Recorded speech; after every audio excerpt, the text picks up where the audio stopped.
This is San Diego News Daily. Welcome to San Diego News Daily. I'm Michelle Medina. A house fire in City Heights briefly caused evacuations to neighboring homes. This all happened just after 12:30 on 42nd Street near University, according to San Diego police. One resident who lived behind the home says that the property was vacant, but she often sees the homeless breaking in. She says she heard a loud boom before realizing what happened. And then someone ran through our complex saying there was a fire, and I came out the back and I was standing over here, and it was just a huge fire.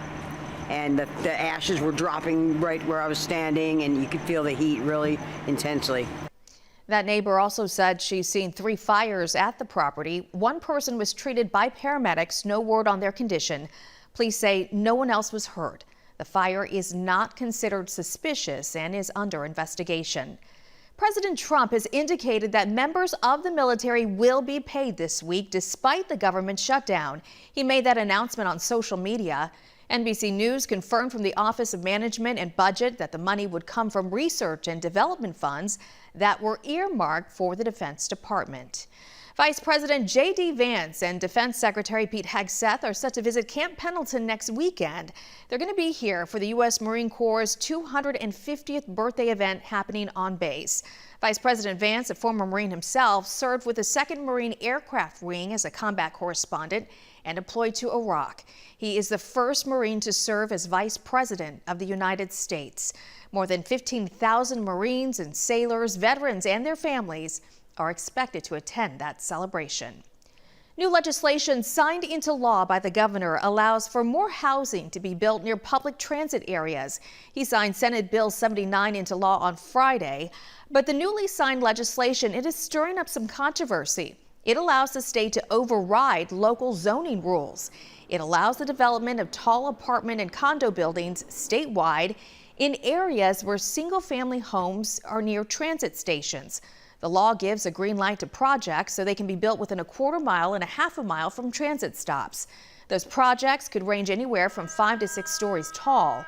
People who oppose the law say it's unnecessary in San Diego and the state is taking over local zoning issues. But supporters say dense development is the key to affordable housing.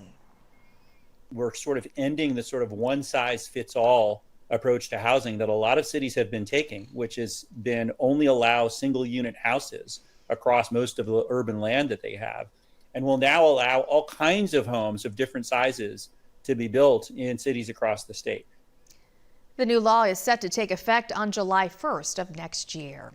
From the ocean to the lakes and pools, water is a big part of life right here in San Diego, but not everyone is water-wise and tragedies can happen. This week, a potentially life-saving program started at the Escondido YMCA. NBC 7's Todd Strain has that story.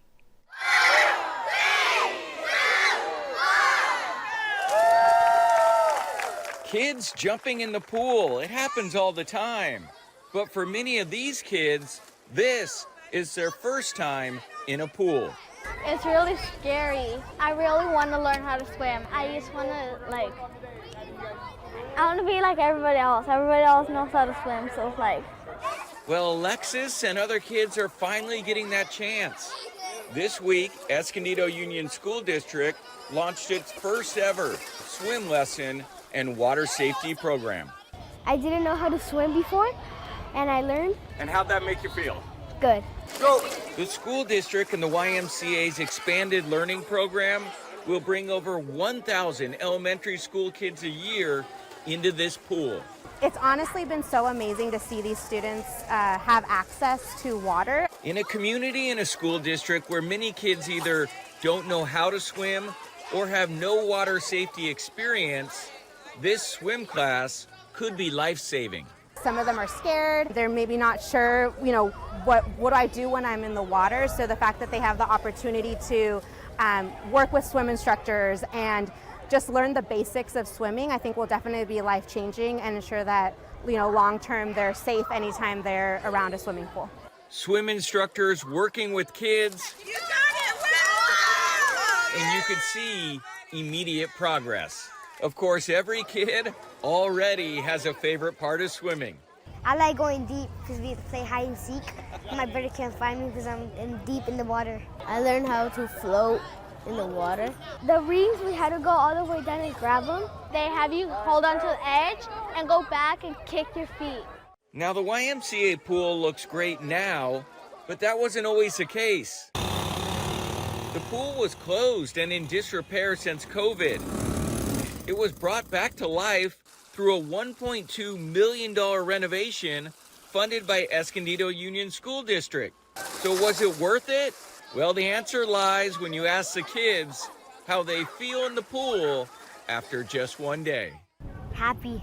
No, I don't feel as scared anymore. You think you'll come back? Yeah, tomorrow. Tomorrow, I love it.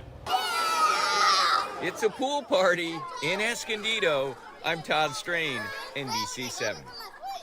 Looks like they had a great time. NBC 7 meteorologist Angelica Campos will have a look at your weather right after this. You count on deeper investigations. Why didn't you just let her go? I'm trying to keep our family together. You count on getting a response. You count on a committed team looking out for you. A lot of our small business vendors tell me that you owe them quite a bit of money. In 2 languages. ¿Por qué piensa que ellos no hacen más? You count on results. And they said, you have your money back. And getting answers. Do you still feel let down? It's a slap in the face. This is NBC 7 and Telemundo 20 investigates and responds. Only on NBC 7 and Telemundo 20. Yesterday was a nice day, and today is shaping up to be another beautiful day. Hi, I'm meteorologist Angelica Campos. Look at the changes here. We're going to go from partly to mostly sunny. Monday and Tuesday, cooler with onshore winds and actually gusty winds for our mountains and deserts, and quite breezy for the coastal communities. The latter half of the work week, it's going to be drier and also gradually warmer as the winds will be turning from the east, providing that drier setup across the region. But it doesn't look like those winds are going to be as much of a concern as the ones associated with the cold front moving in Monday into Tuesday.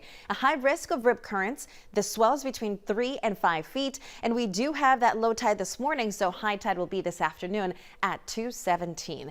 There's that low pressure system we're going to be watching this week. It's going to be dropping, but in the meantime, high pressure will provide beautiful weather. So here's the breakdown as we go hour by hour near the beach.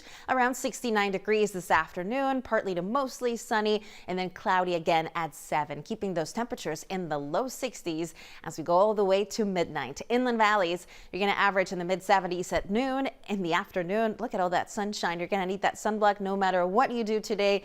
The hats, you're going to need those too. In the evening, it'll stay nice and clear with clouds arriving late tonight, probably around 10:30, and then looking at some patchy fog into tomorrow. A lot of tropical moisture still impacting the Four Corners, but for us, it is going to be a cold-driven system, and this is going to bring temperatures down. Look at that, even some snow could develop in our California mountains. Then we'll see those showers developing here with the best chance Tuesday night into early Tuesday, but we may still see some leftover moisture into the afternoon. How much can we expect? How good of a chance do we have? Well, as of now, a lot of the computer models are hinting at maybe 1/4 of an inch across most of the county, with a few spots getting a little bit more. But it is early in the season for the systems to really produce a lot of rain. Temperatures this afternoon are going to average close to 80, some spots like Escondido just below that.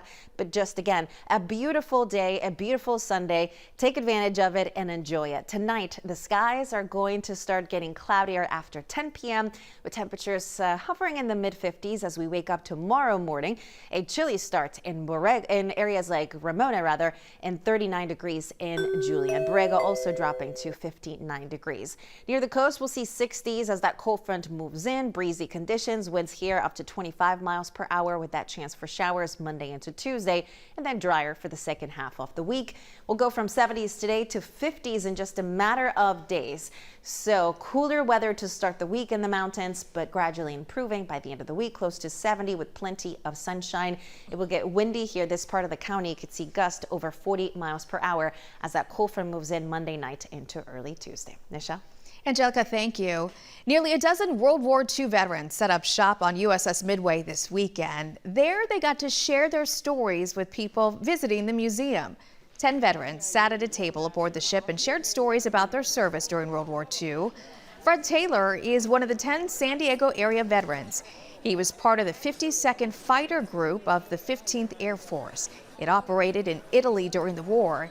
He says younger generations can take away several lessons from World War II.